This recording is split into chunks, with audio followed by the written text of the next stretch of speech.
Okay, hello, Assalamualaikum. Okay, untuk bab sudut dan garis ataupun sudut dan tangent. Okay, sudut dan tangent, bab sudut dan tangent.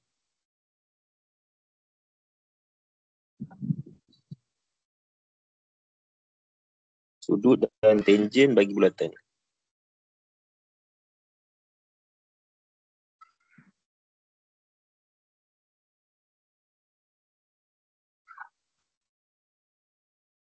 Okay, ada beberapa teori yang kena tahulah. Okay.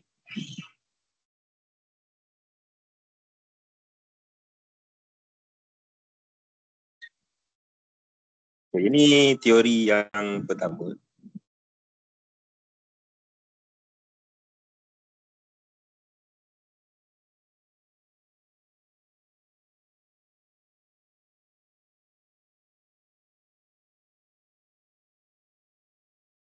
Okay, ini titik tengah.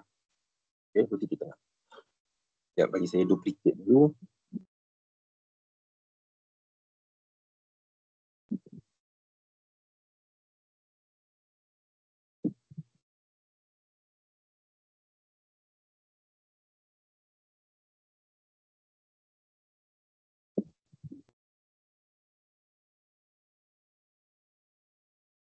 Okay. So, teori pertama yang kena tahu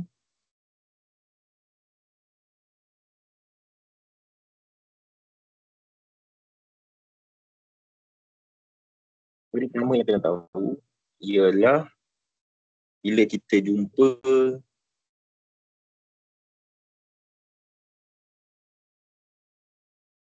sudut yang menggunakan kaki sama.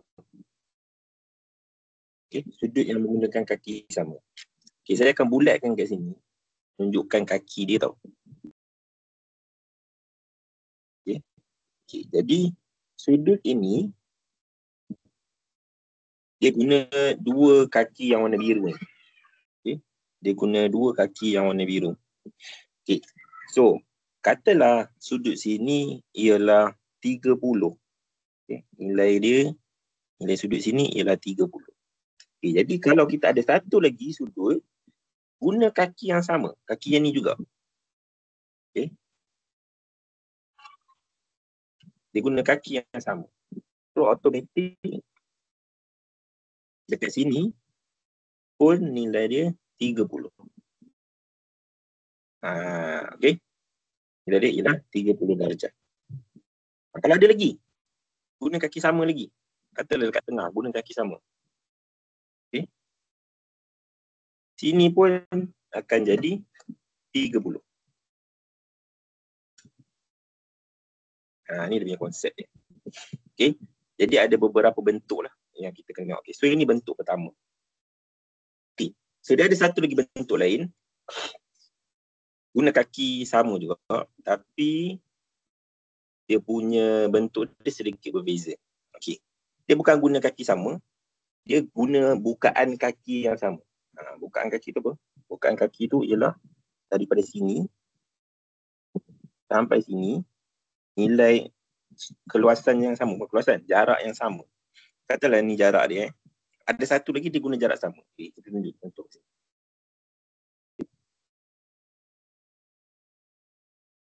Katalah dia ada sudut yang ni. Kaki dia sini ke sini. Okay. Jarak ini, katalah kita ada satu lagi kaki, jarak dia sama. Sama macam yang pertama ni. So, bila kaki dia sama besar, bukan kaki dia sama besar, sudut dia pun akan jadi sama juga. So, katalah dekat sini sudut dia 30. So, dekat sini pun sudut dia akan jadi 30 sebab kaki dia buka sama besar. Kaki dia buka sama besar. Kaki tu, bukan kaki tu maksudnya ini sini ke sini ni. Ni warna hitam ni. Yang warna hitam tu dia sama besar. So, kita boleh bagi tahu sudut dalam dia sama. So, ini konsep yang pertama ni. Sama. nilai dia sama. Okey. Ini konsep pertama ataupun teori satu lah.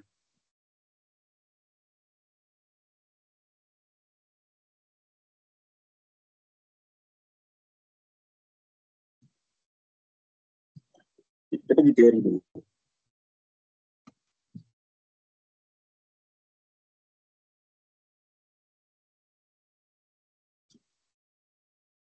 Okay. So kita ada lagi teori 2 dalam bab ni. So kali ni dia punya konsep dia lain sikit. Okay. Konsep dia kita akan ada 1 kali ganda dan 2 kali ganda. Ini akan melibatkan titik tengah. Okay.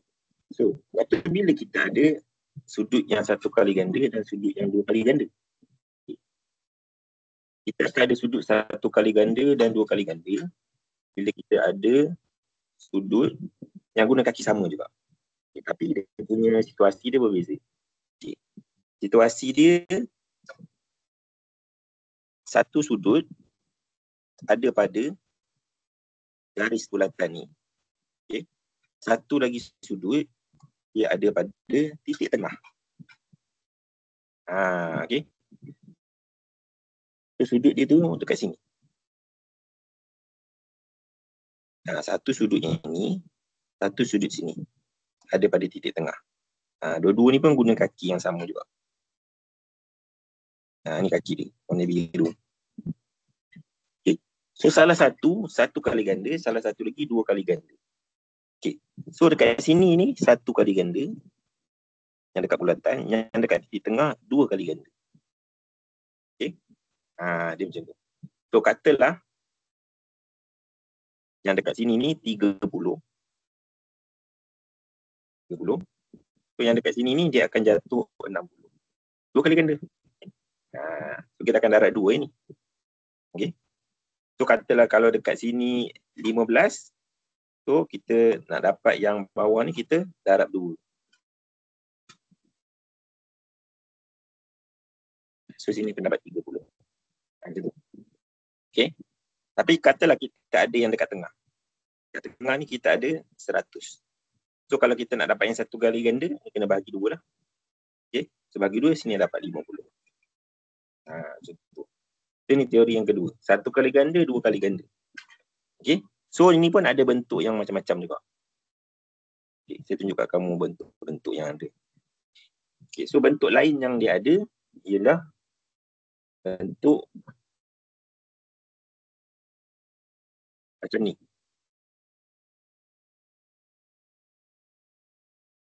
Hampir sama kan? Hampir sama kan? Tapi garis ini dia dah rapat ke tepi. Dia dah rapat ke tepi. Okay. So kita punya 1 kali ganda dekat sini. 2 kali ganda dekat sini. Ini 1 kali ganda.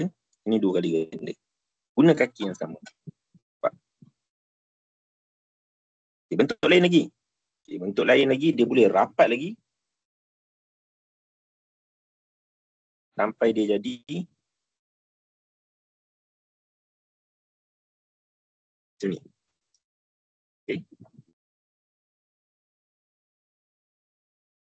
Okay. Sudut pertama dekat sini, yang ni 1 kali ganda. Sini 2 kali ganda. Okay. Boleh lagi jadi bentuk lain lagi bila garis tu dia pergi ke sini terus. Okay. Cucuk dekat bulatan. Satu lagi sudut, cucuk dekat tengah. Tapi guna kaki sama. Nampak Dia guna kaki sama. Okay. Jadi yang di bulatan ni 1 kali ganda. Yang dekat titik tengah 2 kali ganda. So bentuk-bentuk ni kita kena tengok. Dia punya key point dia, kita kena jumpa sudut yang guna kaki sama. Yang titik biru tu kaki dia. Okay. Dan boleh juga bentuk yang seterusnya guna kaki sama juga. Okay. Satu dekat sini. Satu dekat sini. Tapi hati-hati kalau jumpa bentuk ni. Sebab 1 kali ganda, 2 kali ganda dia ada dekat sini. Sini dia punya 1 kali ganda. Selalu student akan tersilap ini. Sini dia punya 1 kali ganda. Okey. 2 kali ganda dia bukan dekat dalam. Bukan. Dekat luar sini. Okey. Dekat sini. Sini 2 kali ganda dia. So sini 1 kali ganda, sini 2 kali ganda. Guna kaki yang sama.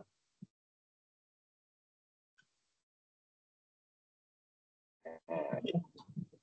So ini semua bentuk 1 kali ganda, 2 kali ganda yang ada. Habis. Ini saja bentuk-bentuk yang ada. Dia ketiga.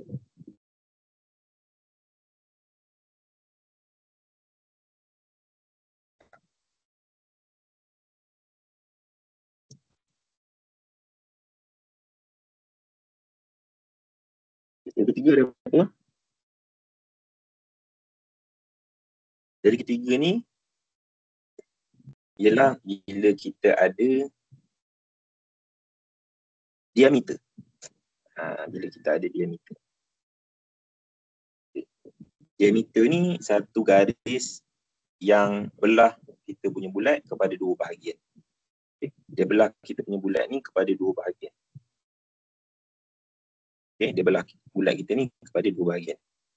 Okay. So bila kita ada diameter, okay, dan sudut itu guna kaki yang diameter ni. Okay. So dekat sini ni kita akan dapat nilai 90. Segi tu maksudnya 90 Dia guna diameter.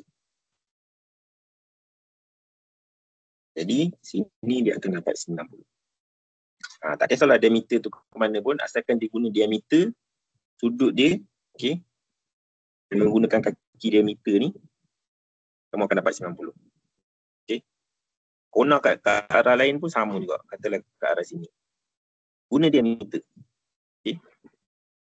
So katalah kita ada kat sini. Okey. Sini akan jadi 90. Kalau guna kaki yang sama pun boleh, tak ada masalah. Kita boleh guna kat sini. Okay. Tetap guna kaki diameter. Ini akan jadi 90. Kalau ke arah lain pun boleh juga, tak ada masalah. Tapi dia guna kaki diameter. Okay. Sini akan jadi 90. Teori ketiga. Siap. Habis semua teori. Okay. Next kita masuk 4 segi. Teori 4 segi dalam bulatan. So 4 segi dalam bulatan ni dia ada special sikit.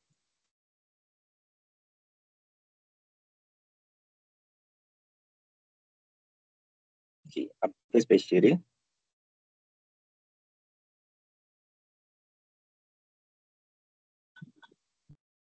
Special dia ialah sudut yang bertentangan, nilai dia sama. Okay, kita lukis dulu 4 segi.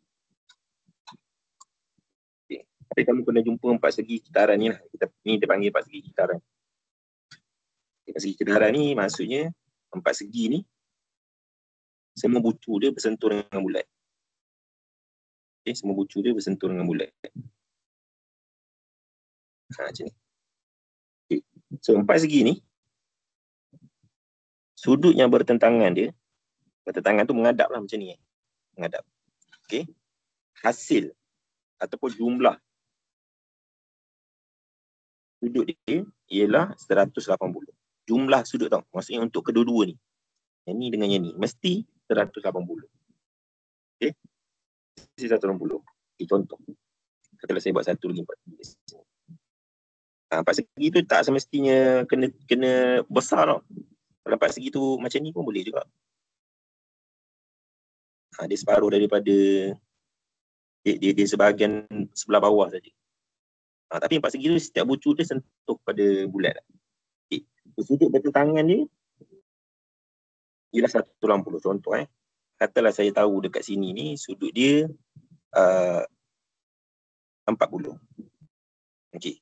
So katalah saya nak tahu sudutnya dekat depan. Sudut ini, sudut X. So saya tahu sudut dia kalau kita tambahkan akan dapat 180. Jadi saya boleh buat untuk nak dapatkan X 180 tolakkan dengan 40. So dapat 120. So dekat X ni 120. Okay, sudut bertentangan. So dia boleh juga pakai untuk sudut yang sebelah lagi lah. Tak semestinya satu je boleh pakai. Asalkan sudut bertentangan. Okay. So kita kena tahulah dia bertentang dengan siapa. So yang biru ni dia bertentang dengan ini. Yang warna hitam bertentang dengan yang warna hitam. Ini teori yang keempat. Empat segi dalam bulatan. Okay. So selain daripada yang ni, ada juga satu lagi. Empat segi dalam bulatan juga. Okay. Tapi kali ni kita ada sudut peluaran. Sudut peluaran tu macam ni. Peluaran tu macam ni. Okay, nampak? Kita ada terlebih sikit. Okay. So sudut yang ni dia akan sama dengan sudut dekat luar. So kalau dekat sini 60, dekat sini pun 60 juga. Okay. So untuk yang ni saya akan letak XX lah. Maksudnya kalau kat sini kita boleh samakan terus dengan yang kat luar. Sudut peluaran untuk empat segi. So kalau saya ada lajak kat sini, katalah saya ada lajak kat sini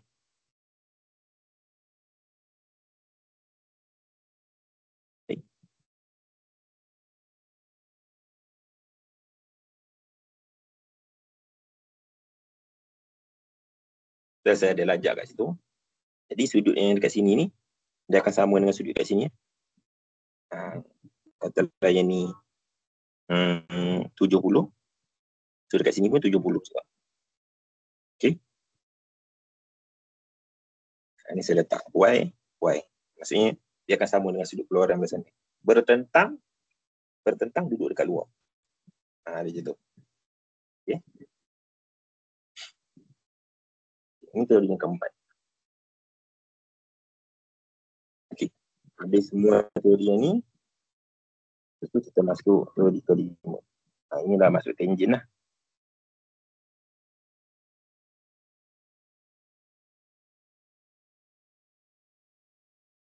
Okay. Teori kelima ada apa? Sama juga, kita ada bulatan juga. Kita masih lagi bermain dengan bulatan. Okay, kali ni kita ada tangent lah. Okay, tangent tu apa? Tangent tu adalah satu garis saja sebenarnya. Tangent ni adalah satu garis. Tapi kenapa kita boleh panggil dia tangent? Sebab dia bersentuh dengan bulat ni pada satu titik. Pada satu titik saja. Contoh garis ni, dia bersentuh dengan bulat pada satu titik saja. Jadi garis ni kita boleh panggil dia tangent. Okay.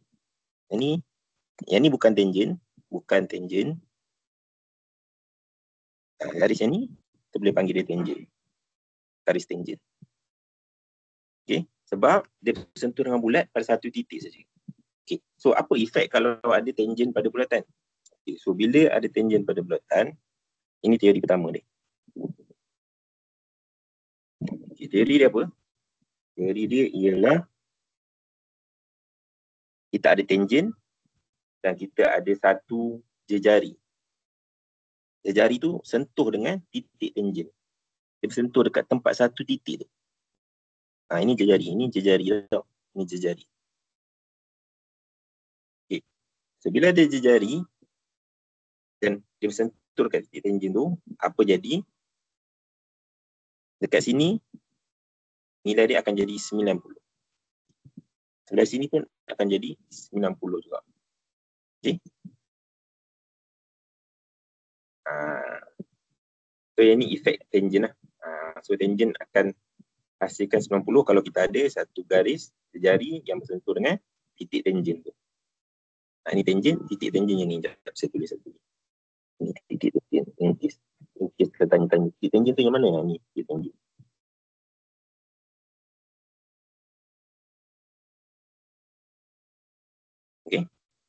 Okay.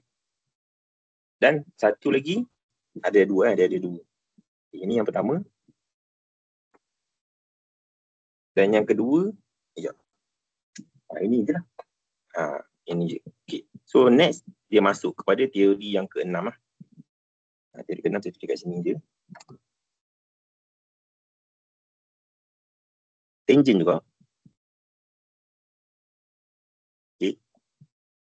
Tapi tangent dan tiga segi. Tangent dan tiga segi. So, bila kita ada tangent, okay, dan tadi titik tangent kita bersentuh dengan jari. Okay, sekarang ni titik tangent kita dia bersentuh dengan tiga segi. Macam mana dia bersentuh dengan tiga segi? Kita tengok.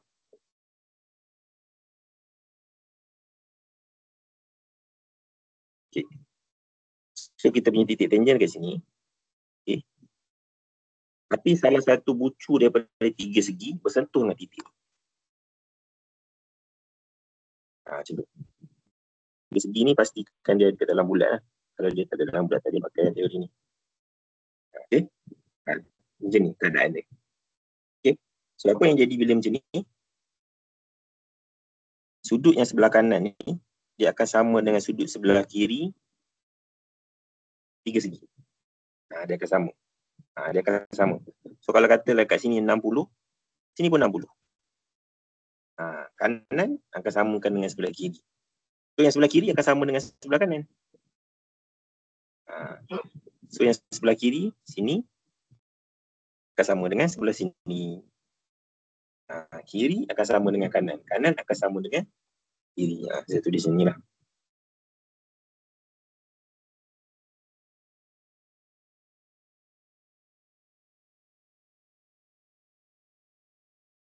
Okay.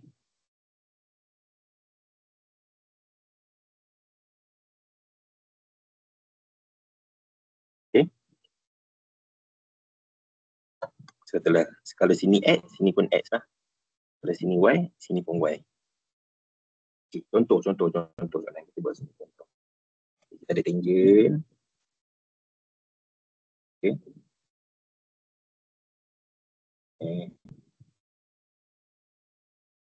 Kita ada tangent. Kita dekat sini. Lepas tu tiga segi tu, katalah tiga segi tu dia kecil pun boleh jadi juga tiga segi tu. Kalau tiga segi tu macam ni pun boleh. Okay. So katalah dia minta kita cari kat sini kan. Ni X. Okay. Ni dia punya Y ni. Okay. Tapi lepas tu dia bagi dekat kita nilai dekat sini. Sini 120. Kat sini nilai dia 25. Contoh. Okay. Contoh. Okay, jadi X kita akan sama dengan dia duduk kanan kan. 25 ni kan duduk kanan. Okay, jadi dia akan sama dengan tiga segi dekat sebelah kiri. Dia akan sama dengan sini. Y duduk sebelah kiri. Jadi dia sama dengan sebelah sini. So kita boleh kata dekat sini X sama dengan 25, Y sama dengan 120. Siap. Siap. Habislah. Inilah semua konsep-konsep yang ada. Selebihnya kena buat soalan lah. Kita tengok pattern. Sebab dalam soalan nanti dia akan gabungkan. Dia akan gabungkan semua benda yang saya tunjuk ni. Dia akan gabungkan semua benda yang saya tunjuk ni. So, kamu kena boleh detect nak pakai apa, nak pakai yang mana, nak pakai yang mana, nak pakai yang mana. Okay. So kamu kena biasa pakai lah. Teori pertama kena biasa pakai. Teori kedua kena biasa pakai. Teori ketiga kena biasa pakai. Teori keempat kena biasa pakai. Kelima, keenam kena biasa pakai. Kalau tak biasa pakai, kita tak tahu macam mana kita nak hinder soalan. So cari soalan yang mana untuk kita apply salah satu daripada yang ni. Okay. Itu saja untuk teori. Selebihnya kita kena buat latihan.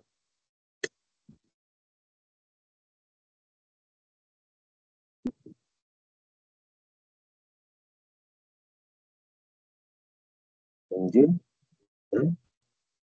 bulatan. Angkatan